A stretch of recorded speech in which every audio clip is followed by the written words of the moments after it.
On est en face de la rivière des Prairies et de l'île Perry, que les gens appellent aussi entre connaissances l'île aux fesses. Je ne vais pas citer, moi je vais le citer, Richard Desjardins, le chanteur, qui disait là où ça prend une place quand l'hôtel est trop cher et les parents bloquent la maison, ça prend une place. Alors, l'île Perry, c'est parce que il y a déjà eu un moulin sur cette île, en 1798.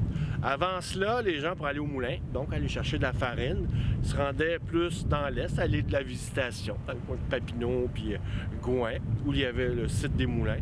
Mais éventuellement, les gens s'installent sur le boulevard Gouin ici, et le chemin du roi de l'époque, et on commence à avoir des besoins pour produire de la farine pour les gens du coin. Alors, on bâtit un moulin à partir de 1798, qui va disparaître en 1893. Son premier meunier, M. Sauvageau, il passe. Et plus tard, un monsieur qu'on connaît pas mal dans la région, Pascal Persilier d'Île-la-Chapelle. D'ailleurs, il va construire une vieille maison de pierre devant la prison de Bordeaux pour son fils Pierre, pour qu'il puisse gérer le moulin.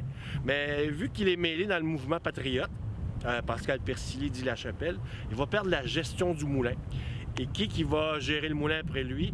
Un monsieur, Georges Lafayette Perry. Georges Perry et son fils, Lafayette Perry, qui va gérer le moulin après son père. C'est pour ça qu'on appelle l'île Perry ainsi. Le moulin il va prendre beaucoup d'importance au moment où va arriver le chemin de fer à côté. En 1876, on pourra exporter sa farine. Le moulin, on commence sa démolition en 1892, quand on commence à penser à faire une citerne d'eau pour approvisionner la municipalité de Saint-Louis-de-Mylan.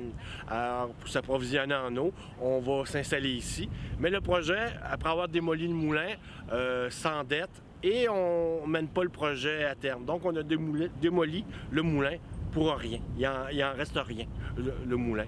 Et les gens, ils vont voir sur l'île un cadre. Ils vont peut-être penser que c'était un restant du moulin, vu que j'en parle. Ou peut-être que c'est une œuvre postmoderne. Non, non, c'est pas une œuvre d'art. C'est qu'au 20e siècle, on parlait des hôtels dans une autre capsule, l'hôtel de la famille Picard. La famille Picard avait un pont suspendu, une passerelle. Il y avait un autre cadre en ciment de l'autre côté de la rivière, du côté de l'île de Montréal. C'était un pont suspendu pour accéder à l'île Perry, où la famille Picard y exploitait une plage. Alors on payait 5 sous puis on se rendait jusqu'à la plage. Et en 1926 ou 27, je ne sais pas si ma mémoire est bonne, il y a un été où le pont cède avec des gens dessus, mais personne ne meurt. Donc, c'est pas une histoire triste. Alors, le cadre que vous voyez, c'est pas une œuvre d'art, c'est un point d'ancrage pour la villégiature, pour la baignade, pour une passerelle, pour accéder au plaisir. Le moulin de l'île Perry, on l'appelait le moulin du Gros Saut. Hein? Parce qu'un saut dans une rivière, c'est un rapide. Je vous rappelle que la région s'appelle le Sault-au-Récollet, en raison de la noyade du père Récollet Nicolas Viel. Si on allait vers Montréal-Nord, on appelait ça le bas du Sault parce que c'était la fin des rapides, la fin des sauts, le bas du Sault. Alors ici, c'était l'endroit où il y avait le plus gros rapide. On l'appelait ça aussi le haut du Sault, le moulin du... on appelait ça le haut Sault, mais le moulin, lui, on l'appelait le Gros Sault, car il y avait un énorme rapide. Alors, en passant, il ne faut pas se confondre dans les livres d'histoire, car les voisins lavallois, de l'autre côté, pratiquement en face, il y avait aussi le moulin du Gros Sault de l'île Jésus. Alors, mais on va l'appeler plus tard le moulin du Crochet. Alors, on pourra distinguer les deux, moulin du Gros Sault et moulin du Crochet.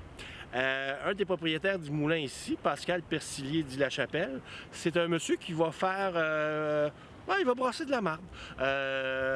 Il va faire afficher sur l'île Jésus des affiches invitant les gens à emprunter sa traverse, car constructeur du pont La Chapelle à Cartierville, avant son pont en 1836, il y avait traverse qui l'opérait. Et les gens, s'ils empruntaient sa traverse, ils bénéficiaient d'un rabais pour moudre leurs grains à son moulin de l'île Perry ici. Alors ça va fâcher beaucoup de gens dans la région au nord. Alors il va être traîné en cours pour avoir fait concurrence déloyale. dont le meunier de Saint-Eustache, du Moulin Légaré qui existe toujours. Le meunier Lambert Dumont va le poursuivre. Et en cours, on va reconnaître que Lambert Dumont était le premier à faire cette concurrence déloyale en offrant traverse et des rabais pour moudre à son moulin de Saint-Eustache. C'est juste qu'il n'était pas capable de battre les prix de M. Lachapelle. C'est pour ça qu'il l'avait traîné en cours.